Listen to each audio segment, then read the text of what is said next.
de la Vierge Marie, fête de l'espérance chrétienne, nous sommes réunis dans la prière pour notre archevêque, pour notre frère, pour notre ami, afin qu'il soit accueilli dans la communion de vie en Dieu, communion de vie dont le Christ nous donne un avant-goût dans l'Eucharistie que nous célébrons. Seigneur, regarde avec miséricorde ton serviteur, qui a porté l'eau, ce vêtement signe de vie et de joie dans ton amitié.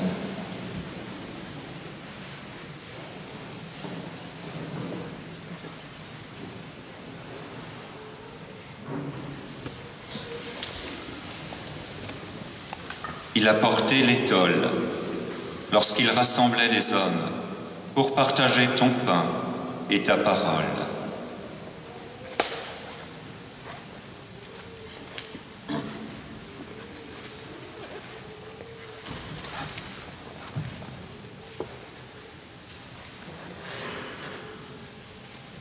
Il a porté la crosse, signe de son ministère de pasteur. Il se présente devant toi aujourd'hui, délivré du péché, avec le vêtement de service et de fête de tes amis.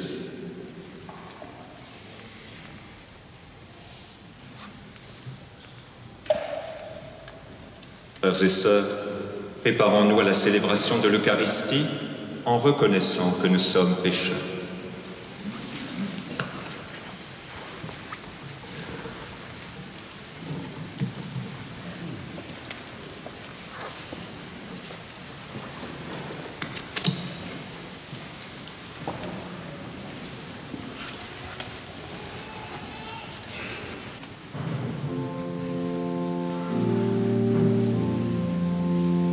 Seigneur Jésus, par ton sang versé sur la croix, tu effaces nos péchés.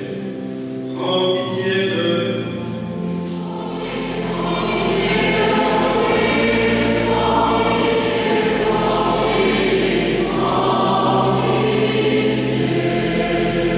Seigneur Jésus, par ton entrée dans la gloire, tu nous ouvres la vie. Prends pitié de nous.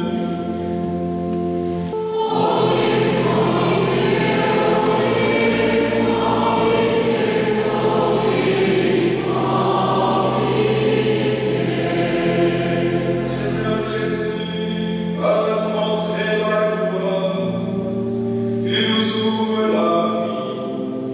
Prends pitié de nous.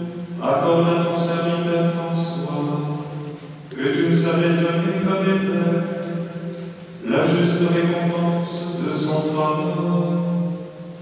Il entre pour toujours dans la joie de son œuvre, après s'être consacré au service de l'Église. Par Jésus-Christ, ton Fils, notre Seigneur et notre Dieu, qui règne avec toi et le Saint-Esprit, maintenant et pour les siècles des siècles. Amen.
Ce frère que nous entourons de notre amitié est d'abord un croyant,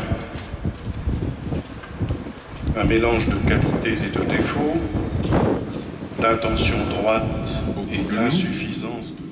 Un père pour ce diocèse de Cambrai, un passionné de l'Évangile, chacun ici en a bien conscience. Monseigneur François Garnier, archevêque de Cambrai, ancien évêque de Luçon, d'abord prêtre du diocèse de Dijon, où il fut vicaire général et administrateur diocésain, au passage entre Monseigneur Ballan et Monseigneur Colony, n'a pas cessé de vouloir faire aimer le Christ et son évangile, même s'il aimait passionnément toute la richesse de l'enseignement évangélique, plus douloureuse et incomplète que volontairement fautif. Comme il a aimé la douceur de l'approche des questions familiales du pape François dans Amoris Laetitia, et celle de la sainteté dans la dernière exhortation apostolique Gaudete et Exsultate. Ni dogmatisme, ni moralisme. Pape François, dans la dernière exhortation, la vraie sagesse chrétienne ne doit pas être séparée de la miséricorde envers le prochain. On lit cette passion et cette urgence dans le petit recueil de ses éditoriaux dans le mystère du Christ, dans son unique passion pour le Père et pour les hommes. Le Père Garnier puisait ce désir dans l'Évangile, et notamment dans le passage que nous venons d'entendre, où l'on voit Jésus sortir de la synagogue, où il avait enseigné et fait taire un discours trop prompt à empêcher la bonne nouvelle, puis se précipiter à la maison pour guérir la belle-mère de son hôte, Simon, repartant immédiatement sur d'autres chemins où il faut aussi aller pour répondre aux attentes multiples. Je ne crois pas qu'il s'agisse uniquement d'un trait de tempérament, un vrai édito, toujours quelqu'un, à la formation des laïcs. Il a demandé que soit évoquée en ces jours la joie de croire. Il a dit: je n'ai aucun mal à le faire. On sait que la joie de croire est la devise de ma vie et de mon ministère. C'est la joie que donne le Seigneur lui-même, selon l'évangéliste Jean, pour que ma joie soit en vous, dans la première moitié du siècle précédent. La joie de l'Évangile, qui directement touche le cœur de celui qui écoute, de celui qui vit un événement qui l'interpelle. Alors il faut aussi parler de sa devise, enracinée dans l'amour. Nous l'avons entendu dans la lecture de l'extrait de la lettre de saint Paul aux Éphésiens. Que le Christ habite en vos cœurs par la foi, restez enracinés dans l'amour, établis dans l'amour. Mais ce mystère s'éprouve par l'amour qui nous sollicite, nous, quotidiennement. Ainsi, vous serez capable de comprendre avec tous les fidèles quelle est la largeur, la longueur, la hauteur, la profondeur.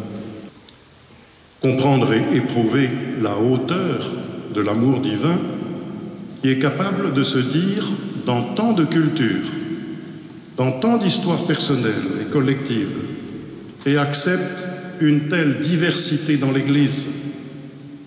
Comment ne pas évoquer ici sa connaissance du monde, son attrait pour la mission universelle de l'Église? Il avait présidé la commission qui porte ce nom dans notre épiscopat et l'accompagnement de longue durée auprès de la délégation catholique pour la coopération. Comprendre et éprouver enfin la profondeur de l'amour du Seigneur qui est capable de nous changer, de nous convertir. Lui, si impatient, est toujours plein de projets. Il s'est bien sûr désolé de ne plus pouvoir agir et d'être tellement épuisé.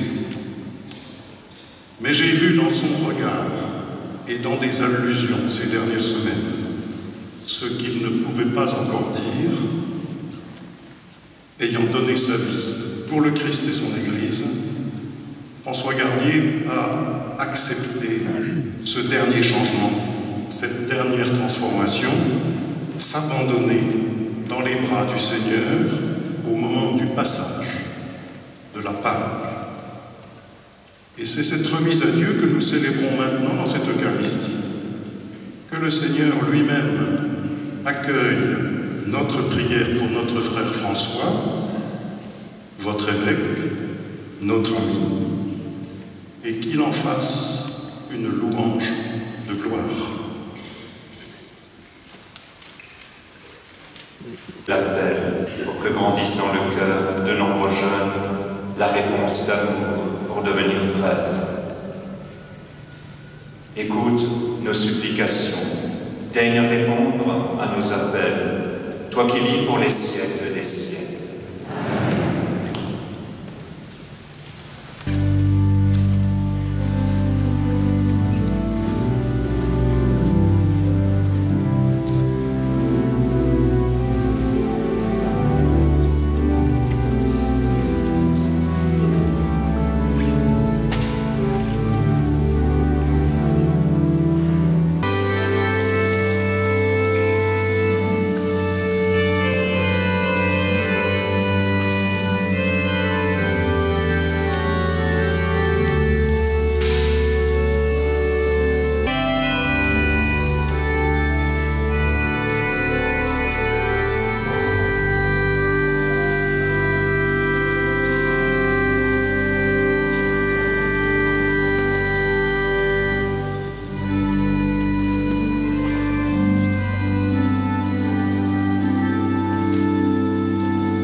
Prions ensemble au moment d'offrir le sacrifice de toute l'Église. Avec vous.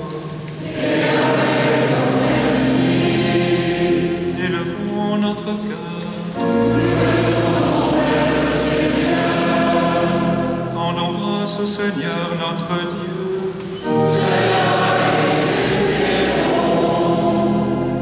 Vraiment, il est juste et bon de te rendre gloire. Nous apporte la consolation. Car pour tous ceux qui croient en toi, Seigneur, la vie n'est pas détruite, elle est transformée. Et lorsque prend fin leur séjour sur la terre, ils ont déjà une demeure éternelle dans les cieux. C'est pourquoi avec les anges et tous les saints, nous proclamons ta gloire en chantant d'une seule voix.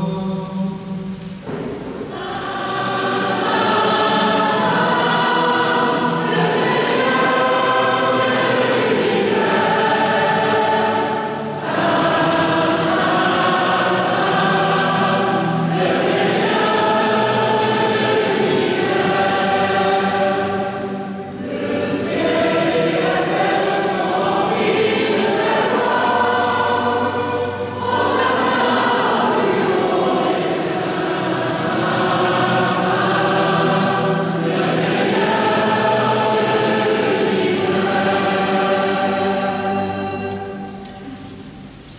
Toi qui es vraiment saint, toi qui es la source de toute sainteté, Seigneur, nous te prions, sanctifie ces offrandes en répandant sur elles ton esprit, qu'elles deviennent pour nous le corps et le sang de Jésus, le Christ, notre Seigneur, au moment d'être livré et d'entrer librement dans sa passion.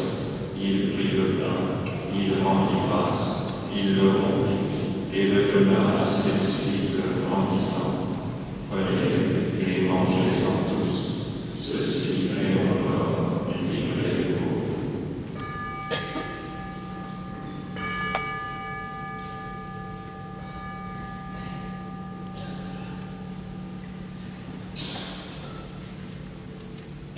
De même, à la fin du repas, il prit la coupe, de nouveau il rendit grâce et la donna à ses disciples en disant: prenez et buvez-en tous, car ceci est la coupe de mon sang, le sang de l'alliance nouvelle et éternelle, qui sera versé pour vous et pour la multitude, en rémission des péchés. Vous ferez cela en mémoire de moi.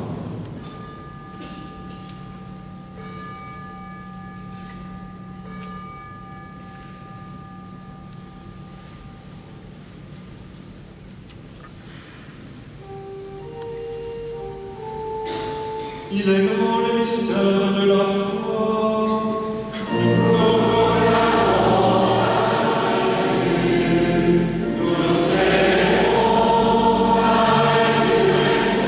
Aussi de nos frères et sœurs qui se sont endormis dans l'espérance de la résurrection et de tous les hommes qui ont quitté cette vie. Reçois-les dans ta lumière auprès de toi. Dans l'unité du Saint-Esprit, tout honneur et toute gloire pour les siècles des siècles.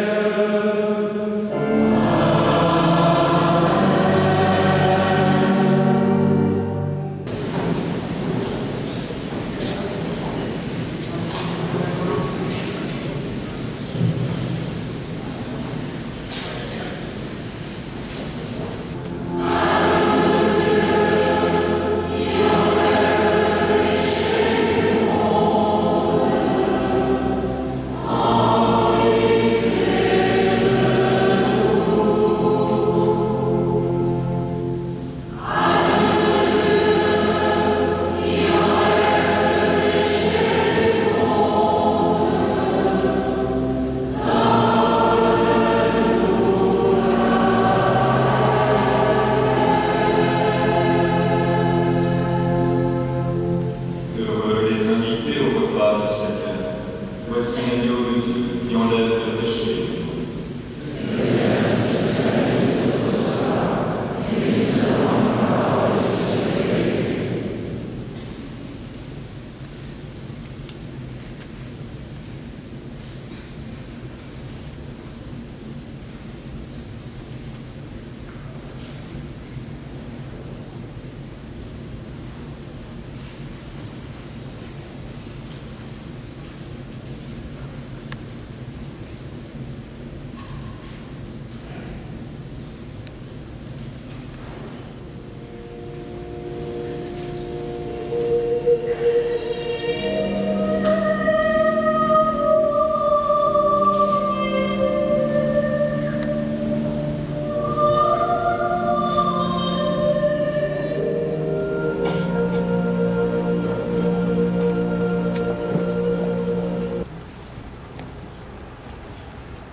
Espérance de la fête de Pâques.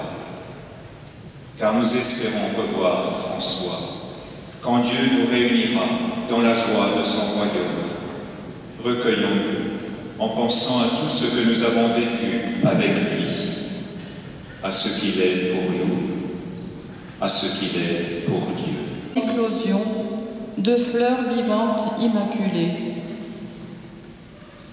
Une mort qui n'est pas souffrance et révolte de la misère, ni même élan de délivrance, mais la mort qui est abandon, sérénité, dormition, comme un sommeil d'enfant légère.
Nous espérons et nous croyons que tous nous ressusciterons.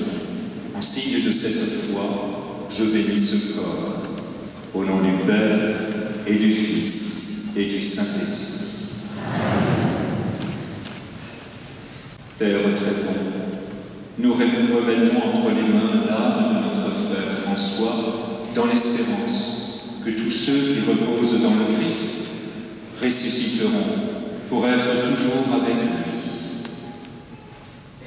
Nous te bénissons pour tout ce que François a reçu de toi en cette vie. Nous y reconnaissons les signes de ton amour et de la communion des saints. Dieu de tendresse, accueille notre prière pour celui qui vient de nous quitter. Ouvre-lui les portes de ta maison. Et nous qui restons ici-bas, donne-nous de trouver courage et réconfort dans nos paroles d'amitié et de foi, jusqu'au jour où tu nous réuniras avec notre frère auprès de toi, par Jésus ton Fils, notre Seigneur.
Faisons d'abord silence, en laissant nos cœurs se rejoindre pour retrouver Dieu. Seigneur Jésus, toi qui as pleuré ton ami, Lazare, au tombeau, essuie nos larmes, nous t'en prions. Toi qui as fait revivre les morts, accorde la vie éternelle à notre frère, nous t'en prions. Tu as connu la mort par amour pour nous, et tu en as triomphé pour que nous ayons la vie. Assure-toi même nos cœurs dans l'espérance. Nous t'en prions. Nous l'avons appris du Sauveur, du Sauveur, du Sauveur de l'humanité, du Sauveur pour chacun d'entre nous, pour François, notre archevêque, notre proche, notre ami.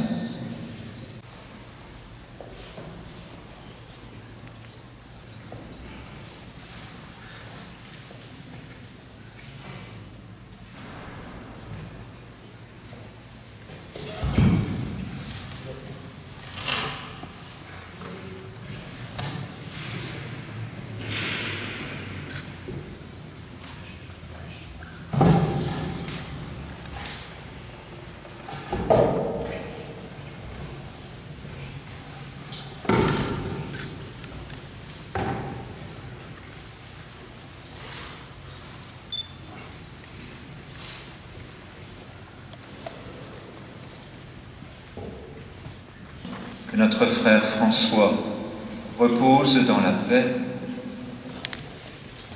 Le Seigneur soit avec vous. Et avec votre esprit. Que Dieu Tout-Puissant vous bénisse, le Père, le Fils et le Saint-Esprit.